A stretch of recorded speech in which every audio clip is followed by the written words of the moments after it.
CM DCM breakfast meeting ಚರ್ಚೆ ವಿಚಾರವಾಗಿ ಯಾದಗಿರಿಯಲ್ಲಿ ಸಚಿವ ಶರಣಬಸಪ್ಪಗೌಡ ದರ್ಶನಾಪುರ್ ಹೇಳಿಕೆ ನೀಡಿದ್ದಾರೆ. ಬಿಜೆಪಿಯವರ ತಾಟಿನಲ್ಲಿ ಹೆಗ್ಣ ಬಿದ್ದಿದೆ, ಅದನ್ನ ಅವರು ನೋಡಿಕೊಳ್ಳಲಿ. ನಮ್ ತಾಟಿನಾಗ ಯಾಕೆ ಕೂದಲು ಹುಡುಕ್ತಾರೆ ಅಂತ ಪ್ರಶ್ನೆ ಮಾಡಿದ್ದಾರೆ. ಸಿಎಂ ಡಿಸಿಎಂ ಬ್ರೇಕ್ಫಾಸ್ಟ್ ಮೀಟಿಂಗ್ ಚರ್ಚೆ ವಿಚಾರವಾಗಿ ಯಾದಗಿರಿಯಲ್ಲಿ ಶರಣಬಸಪ್ಪ ದರ್ಶನಾಪುರ್ ಹೇಳಿಕೆ ನೀಡಿದ್ದಾರೆ. ಇದಕ್ಕಿಂತ ತಿಂಗಳು ಮೊದಲು ಸಚಿವರಿಗೂ ತಿಂಡಿ ಪಾರ್ಟಿ ಇತ್ತು. ಸಚಿವರೆಲ್ಲರಿಗೂ 1 ತಿಂಗಳು ಮೊದಲೇ ಪಾರ್ಟಿ ಮಾಡಿದ್ರು, ಊಟ ಮಾಡಿ ಬಂದೇವೆ. ಆಗ ನಮ್ಮ ಜೊತೆಗೆ ಯಾವ ಚರ್ಚೆ ಬದಲಾವಣೆ ಕೂಡ ಆಗಿಲ್ಲ. ಬಿಜೆಪಿಯವರ ತಾಟಲ್ಲಿ ಹೆಗ್ನ ಬಿದ್ದಿದೆ, ಅದನ್ನ ಅವ್ರು ನೋಡ್ಕೊಳ್ಳಲಿ. ನಮ್ಮ ತಾಟ್ನ್ಯಾಗ ಬಿದ್ದ ಕೂದಲ್ ಬಗ್ಗೆ ಯಾಕೆ ಹುಡುಕ್ತಾರೆ? ಕೆ.ಸಿ. ವೇಣುಗೋಪಾಲ್ ರಾಜ್ಯಕ್ಕೆ ಭೇಟಿ ನೀಡಿ ವಿಚಾರವಾಗಿ ಕೆ.ಸಿ. ವೇಣುಗೋಪಾಲ್ ರಾಜ್ಯಕ್ಕೆ ಭೇಟಿ ನೀಡಿರೋ ವಿಚಾರವಾಗಿ ಕೆ.ಸಿ. ವೇಣುಗೋಪಾಲ್ ಸುರ್ಜೇವಾಲಾ ಅವರು ನಿರಂತರವಾಗಿ ಬರ್ತಾರೆ. ಸುರ್ಜೇವಾಲಾ ಅವರು ರಾಜ್ಯ ಉಸ್ತುವಾರಿಯಾಗಿದ್ದಾರೆ, ಅವರು ಬರ್ತಾರೆ. ಯಾವ ಸಂದೇಶ ಹೊತ್ತು ಬಂದಿದ್ದಾರೆ ನನಗೆ ಗೊತ್ತಿಲ್ಲ. ಸಿಎಂ ಮಂತ್ರಿ ಬದಲಾವಣೆ ವಿಚಾರ ಇದು ಸಮಸ್ಯೆ ಅಲ್ಲ, ರೈತರ ಸಮಸ್ಯೆಗಳು, ಇದರಲ್ಲಿ ಏನೋ ವಿಶೇಷ ಇಲ್ಲ ಅಂತ ಸಚಿವ ಶರಣಬಸಪ್ಪಗೌಡ ದರ್ಶನಾಪುರ್ ಹೇಳಿದ್ದಾರೆ. ಪಿಎಂ ಮೋದಿಗೆ 75 ವರ್ಷ ಆಗಿದೆ, ಯಾವಾಗ ಹೊರಗೆ ಹಾಕ್ತಾರೆ?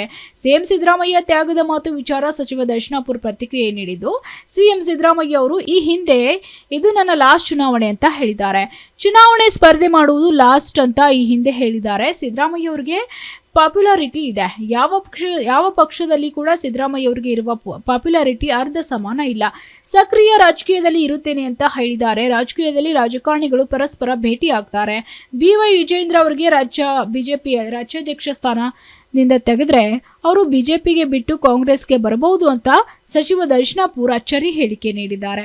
ವಿಜಯೇಂದ್ರ ಈಗಾಗಲೇ ಸಿಎಂ ಡಿಸಿಎಂ ಅವರಿಗೆ ಭೇಟಿಯಾಗಿದ್ದಾರೆ ಅಂತ ದರ್ಶನಾಪುರ್ ಹೇಳಿಕೆ ನೀಡಿದ್ದು, ವಿಜಯೇಂದ್ರಗೆ ಅಧ್ಯಕ್ಷ ಸ್ಥಾನದಿಂದ ತೆಗೆದ್ರೆ ನಮ್ಮ ಪಕ್ಷದ ಮುಖಂಡರಿಗೆ ಬಿಟ್ಟು ಬರ್ತೇನೆ ಅಂತ ನಮ್ಮ ಪಕ್ಷದ ಮುಖಂಡರಿಗೆ ಹೇಳಿದ್ದಾರೆ ಅಂತ ಸಚಿವ ದರ್ಶನಾಪುರ್ ಹೇಳಿದ್ದಾರೆ. ಅವರನ್ನ ಪಕ್ಷದಿಂದ ತೆಗೆದ್ರೆ ಬಿಜೆಪಿ ಬಿಟ್ಟು ಕಾಂಗ್ರೆಸ್ ಸೇರ್ಪಡೆ ಆಗಬಹುದು ಅಂತ ದರ್ಶನಾಪುರ್ ಸ್ಫೋಟಕ ಮಾತನ್ನ ಹೇಳಿದ್ದಾರೆ. ನಮಗೆ ಇದಕ್ಕಿಂತ ಮೊದಲ 1 ತಿಂಗಳ ಮೊದಲೇ ನಮಗೆ ಮಾಡಿದ್ರು, ತಿಂಡಿ ಮಾಡ್ಕೊಂಡು ಊಟ ಮಾಡಿ ಬಂದೀವಿ. 1 ತಿಂಗಳ ಮೊದಲು ಮಾಡಿದ್ರು ನಮ್ಮೆಲ್ಲ. ಏನು ಚರ್ಚೆ ಇಲ್ಲ. ಬಿ ಜೆ ಪಿದವ್ರಿಗೆ ಏನು ಕೆಲಸ ಅದ? ಮೊದಲು ತಮ್ಮ ತಾಟ್ನಾಗ ಹೆಗ್ಗಣ ಬಿದ್ದದ್ದು ನೋಡ್ಕೆ ಅಂತ ಹೇಳ್ರಿ. ಮಂದಿ ತಾಟ್ನಾಗ ಕೂದಲು ಯಾಕೆ ಹುಡುಕಾಡ್ತಾರೆ?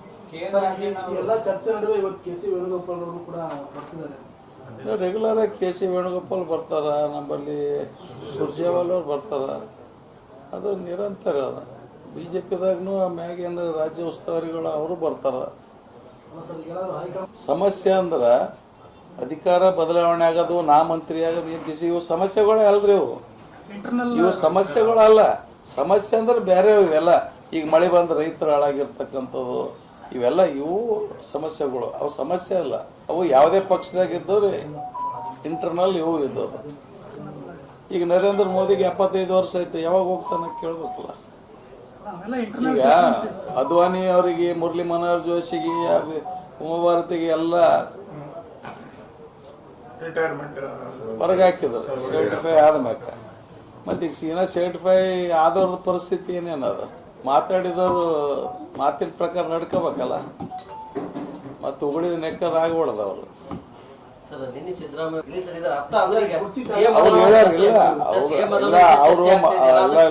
ಅವ್ರು ಮೊದಲನೇ ಹೇಳ್ಯಾರ, ಅದು ಲಾಸ್ಟ್ ಚುನಾವಣೆ ಅಂದ್ರೆ ಎಲೆಕ್ಟ್ರಲ್ ಸ್ಪರ್ಧೆ ಮಾಡ್ತಕ್ಕಂಥದ್ದು ಲಾಸ್ಟ್ ಅಂತ ಅವ್ರು ಹೇಳ್ಯಾರ. ಅಭಿಮಾನಿಗಳು ಒತ್ತಡ ಇರೇ ಇರ್ತದೆ. ಯಾಕಂದ್ರೆ ಇವತ್ತಿನ ಸ್ಥಿತಿದಾಗ ಕರ್ನಾಟಕದಾಗ ಈಸ್ ಅನ್ಡಿಸ್ಪ್ಯೂಟೆಡ್ ಲೀಡರ್. ಯಾವ ಪಕ್ಷದಾಗೂ ಕೂಡ BJP ಆಗಲಿ JDS ಆಗಲಿ ಇವ್ರಿಗೆ ಅರ್ಧ ಸಮಾನ ಲೀಡರ್ ಅಟ್ ಪ್ರೆಸೆಂಟ್ ಯಾರೂ ಇಲ್ಲ. ಪಾಪ್ಯುಲಾರಿಟಿ ಮೀಟ್ ಮಾಡ್ತಕ್ಕಂಥದ್ದಾಗಲ್ಲ. ಹಾಗಾಗಿ ಸಹಜ ಅದ. ಅಭಿಮಾನಿಗಳು ಎಲ್ಲರಿಗೂ ಇರ್ತದೆ. ಅಭಿಮಾನಿಗಳು ಇಂಟ್ರೆಸ್ಟ್ ಇರ್ತದೆ. ಪಾಲಿಟಿಕ್ಸ್ದಾಗ ಇರ್ತೇನಂತಂದ್ರೆ ಇಷ್ಟು ದಿನ ಆದ್ಮೇಲೆ ಪಾಲಿಟಿಕ್ಸ್ದಾಗ ಇರ್ತಾರೆ. ವಿಜಯೇಂದ್ರನು ಎಲ್ಲ ಬಂದು ಭೇಟಿಯಾಗಿ ಹೋಗ್ಯಾರ ಸಿದ್ದರಾಮಯ್ಯರಿಗೆ. ಎಲ್ಲರೂ ಒಬ್ರಿಗೊಬ್ಬರು ಭೇಟಿಯಾಕಂತ ಇರ್ತಾರೆ. ಯಾರು ವಿಜಯೇಂದ್ರ ಬಿಟ್ಟು ಬರ್ಬೋದ್ರಿ. ಅವ್ರಿಗೆ ಅಧ್ಯಕ್ಷಲಿಂದ ತೆಗೆದ್ರೆ ವಿಜಯೇಂದ್ರ ಬಿಟ್ಟು ಬರ್ಬೋದು. ಅದೇನು ದೊಡ್ಡ ಮಾತಲ್ಲ. ಇಲ್ಲ, ವಿಜಯೇಂದ್ರನು ಭೇಟಿಯಾಗಿದ್ರು. ಇದು ನಮ್ಮ ಇವರಿಗೆ DK ಶಿವಕುಮಾರ್ ಅವರಿಗೆ, ಸಿದ್ದರಾಮಯ್ಯರಿಗೆ. ಅವ್ರಿಗೆ ಅಧ್ಯಕ್ಷಲಿಂದ ತೆಗೆದು ಬಿಟ್ಟು ಬರ್ತೀವಿ ಅಂತಂದಾರ ಅವರು, ನಮ್ಮ ಪಕ್ಷದ ಮುಖಂಡ್ರಿಗೆ. ಅದಕ್ಕೆ ಸ್ವಲ್ಪ ಬ್ಯಾಲೆನ್ಸ್ನಾಗ ಇಟ್ಟರ. ಈಗ ಏನಾರ ಅವ್ರ ಪಕ್ಷದಿಂದ ತೆಗೆದ್ರ ಅವ್ರಿಗೆ bureau report SSV news Yadgir.